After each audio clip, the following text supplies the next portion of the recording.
good? Okay. Very soft gavel. Good afternoon. I'd like to call to order this meeting, November 21st of the Technical Advisory Committee on Future State Revenues. Mr. Nakamoto, can you please call the roll? Ms. Kaufman? Here. Ms. Stevenson? Here. Mr. Thorley? Here. Mr. Fatone? Here. Mr. Wright? Here. Ms. Jacobin? Here. Chair Schmidt? Present. Thank you very much. Moving to agenda item number 2, we have our first opportunity for public comment. Is there anyone here in Carson City that would like to offer public comment? Broadcast, is there anybody online that would like to offer public comment? If you would like to provide public comment, please press *9 now to join the queue.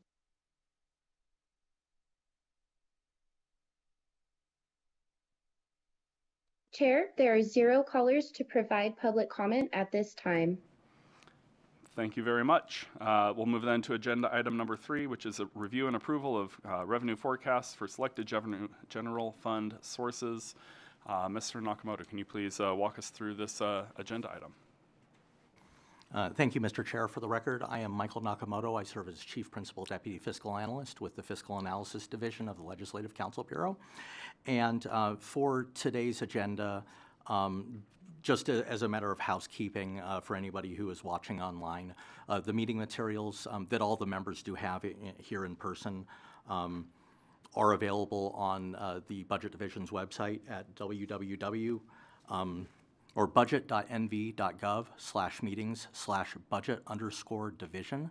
And that is where the agenda and the 5 tables that I will be referencing here very shortly are located for people who are online who happen to be watching this meeting. So as I noted, Mr. Chair, there are 5 tables that have been made available to you. I'm not going to go through all 5. I'm just going to kind of go through a high-level overview of basically what the changes are to the forecast since the last time that this body met on October 30th. So the first table that you have is Table 1, and this is the one that has the green and orange on the right-hand side. This is the year-to-date collections table that we last time had through the end of September for both FY24 and FY25. It is now available through the end of October for FY24 and 25, so that is available for your reference. Next is Table 3, is titled General Fund Revenue Forecasts Agency Fiscal Budget.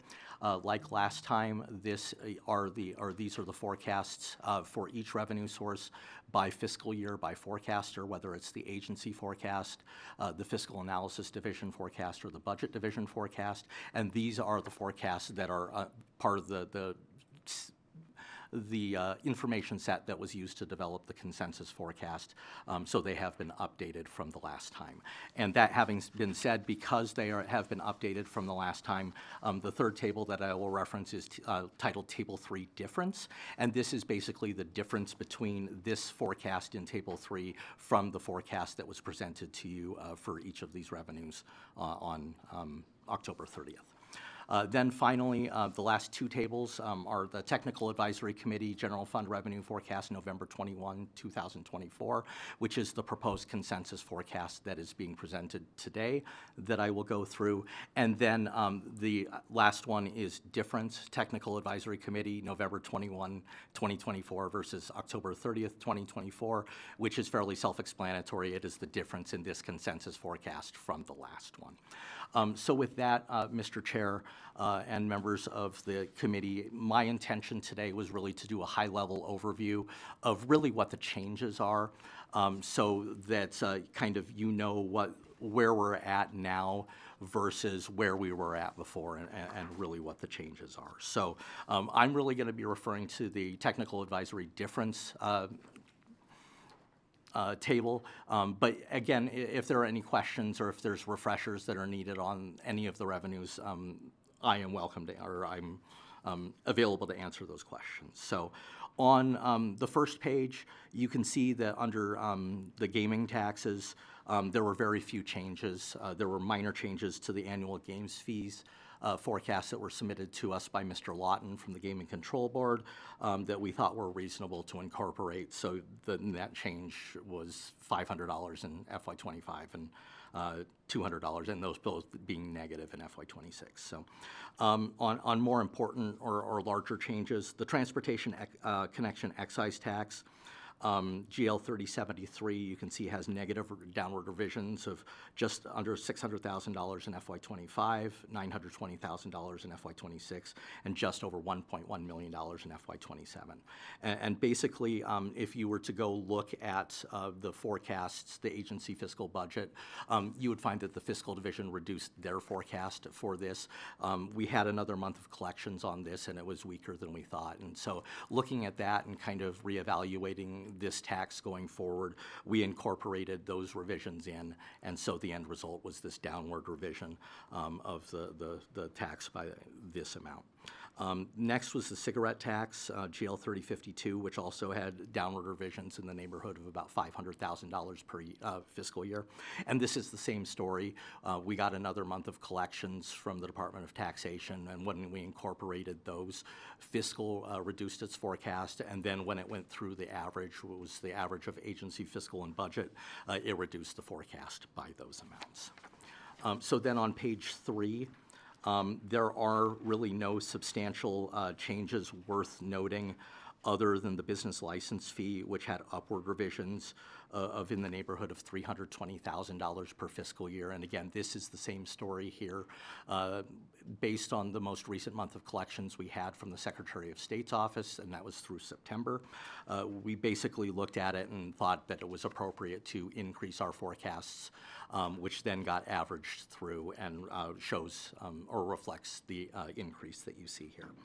But the end result, you can see just for the total taxes, was a net downward revision of $879,500 in FY25, just over $1.2 million in FY26, and just short of $1.4 million in FY27. I'm just going to go ahead and move on because there may or may not be questions, and we can perhaps save them till the end. So on page 4, under licenses, the most significant change there was to the Secretary of State Commercial Recordings, GL 3130, and this was yet another instance where the Fiscal Analysis Division saw the actual collections were stronger than we had anticipated. So we revised our forecast upward, and then when it was averaged with the Secretary of State's office and with the Budget Division, who did not revise their forecasts, this was the end result of that increase for each of those fiscal years. Then in GL 3161, real estate licenses, you can see that there were revisions, an upward revision in FY25 of about $59,000, and then downward revisions in FY26 and 27. This was as a result of adjustments to the forecasts made by the Budget Division, and when you went and averaged them in, this was the end result of the consensus forecast. So the net increase to total licenses was $551,300 in FY25, $587,200 in FY26, and $209,100 in FY27. Moving down to fees and fines, the big change there was to the short-term car lease, GL 3066, which you can see had fairly significant, significant in dollar amount, in percentage terms, maybe not so much, but the downward revisions in that GL had to do with looking at the first quarter collections for both this portion as well as the peer-to-peer, which both came in shorter than what our expectation was at fiscal, so we revised our forecast downward, and as a result, it pulled that average down on that forecast by those amounts. So for total fees and fines, the net decrease was $822,500 in FY25, $871,300 in FY26, and FY27 was $893,700. So then turning to the next page, money and property, you can see a bunch of zeros. There were not any changes to the repayments or to other interests, so there are no changes to those forecasts. And then in For other revenue, there are two that are worth highlighting. The first is expired slot machine wagering vouchers, GL 3047, which you can see has upward revisions in all 3 fiscal years. This is based on information and the forecasts that were provided by Mr. Lawton at the Gaming Control Board, who has seen stronger activity for this revenue source year to date, and thought it was prudent to increase the forecast, since as we had accepted the agency forecast for the previous meeting. We thought it was reasonable to accept the forecast here as well. And then the last one that is worth discussing is GL 3255, unclaimed property, and you can see that this is by far the largest adjustment in dollar terms for the forecast today. So basically, the revisions to the forecast came from both the forecasts from the State Treasurer's Office as well as the Fiscal Analysis Division. And I'm not going to speak for the Treasurer's Office, but for the Fiscal Analysis Division, basically, the way that the tax or the unclaimed property works is banks, financial institutions, anybody who's holding money for somebody after a certain period of time, it's considered abandoned and has to be turned over to the Treasurer's Office. So when we were at this point and doing the forecast back in October, the deadline for what are called holder reports, and that's money coming mostly from banks, had not passed yet. That comes on October 31st. And so there was a fairly reasonable amount of revenue that we were looking for that. And then when I went to reopen the spreadsheets and look at all of this right around Veterans Day, so after that date, all of a sudden there was between $80 and $90 million more revenue that had popped in here, to the point where the total revenue coming into the abandoned property account is higher now in FY25 than it was for the entirety of FY24.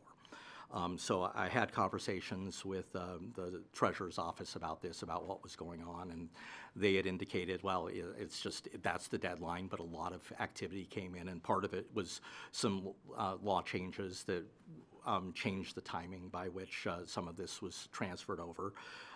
But then all of a sudden, here we are sitting with this huge amount of money that has now popped in, and trying to determine, okay, are people going to be claiming it, or is it just going to sit there? So as I worked through and looked at all of this, we were kind of looking at the percentage of people who in FY24 or in previous fiscal years, the amount of revenue that comes in versus the amount of obligations that get paid back out. So people go to the unclaimed property website, put in their name, they find that they're owed money, they make an application, and they eventually will receive a check from the state. And that number is usually around 50% or so, but in FY24 it fell down to just under 39%. And so thinking about all of this and thinking that all of this money was coming in, that 39% seemed a little historically low. So trying to bring that up a little bit and thinking, okay, people are going to go after this money a little more than they might usually. It ended up with the upward revisions. For us, it was over $10 million. But when you, and with the Treasurer's Office having slightly lower increases in theirs, but the net result of when you averaged the forecasts between the Treasurer's Office and the Fiscal Analysis Division, the net was an increase of just under $5.7 million in FY25, approximately $4.4 million in FY26, and just under $4.6 million in FY27. And so the end result for this is the total amounts before tax credits for FY25 of just under $779.3 million. So it's $779,263,278 is approximately $4.5 million above the consensus forecast from October 30th. FY26, the total of $776.7 million. It's $776,695,384 is approximately $3.1 million above the forecast. or the previous forecast, and then the FY27 total of $786,708,884 is approximately $2.8 million above the previous consensus forecast. And this is again before tax credits, since we deal with the tax credits separately. So with that, Mr. Chair and members of the committee, I know that was brief, but if it was too brief, I am glad to answer any questions. Thank you. Any questions? I had just a couple of questions, and maybe just clarifying, making sure that I'm thinking about this correctly. So for the transportation connection and the short-term car lease sources, it's not a change in necessarily expectations about, like, X happened in the economy, and so we think there will be less rentals. It really is just looking at the data coming in. And the original projections were for growth of, I think in the first fiscal year, about $7 million, currently speaking. So it's sort of a reduction in the pace of growth. And so I just wanted to square that, because I looked at the numbers went up, but the revision is down, and it's because we weren't seeing the growth necessarily that we would have expected to see in that month. Is that a fair summary? Thank you, Mr. Chair. For the record, Michael Nakamoto with the Fiscal Analysis Division. I think the easiest and perhaps most non-technical way that I can put it, although it may still be, is this was an intercept adjustment and not a slope adjustment. So we didn't really change the outlook, but we're just more or less adjusting to the actual collections. Yeah, that works for me. Thank you. All right. With that, I think we could take a motion to approve the revised forecast. I move to approve the revised forecast. Do we have a second? I second that. All right. We have a motion and a second. Any discussion? All in favor, please say aye. Aye. Aye. Aye. Any opposed? All right. The motion passes. Moving on to agenda item number 4, review and approval of forecasts for various tax credit programs. Mr. Nakamoto. Thank you, Mr. Chair. Again, for the record, Michael Nakamoto with the Fiscal Analysis Division. I'm going to make this one even briefer. At the bottom of page 5, you can see the tax credit programs on the difference table. You see a bunch of zeros. And basically, at this point of the year, given kind of the way that the Economic Forum meeting is falling and the timing by which we would receive additional information from the relevant agencies, we have no real additional information in terms of how the credits are being used. So at this point, we feel comfortable in leaving the forecasts as they are, or as they were presented and approved at the October 30th meeting, with the caveat, of course, that when this body meets again before the May 1st Economic Forum meeting, so that'll happen sometime mid to about the third week of April, we will have better information and possibly revised forecasts for you then. But for this point, Mr. Chair, there are no revisions to those forecasts. So the end result is the total tax credits are $50,996,100 in FY25, $72,310,650 in FY26, $83,155,700 in FY27, and these are negative numbers. These are numbers that are subtracted off the gross revenue to get to a net number that is available to be spent as part of the budget. So I can answer any questions at this point. Thank you. Any questions? Okay. No questions. Do we have a motion to approve the unchanged forecast? Thank you, Mr. Chair. I move to approve the unchanged revised tax credit forecast. Second? Second. Okay. Got a motion and a second. All in favor, please say aye. Aye. Aye. Any opposed? All right, motion passes. With that, we can move on to agenda item number 5, second opportunity for public comment. Anyone here in Carson City that wants to offer public comment? Broadcast, do we have anybody on the line that would like to offer public comment? Chair, the public line is open and working, but there are no callers to provide comment at this time. Thank you very much. We'll close that public comment and go ahead and adjourn the meeting. Thank you very much, everyone.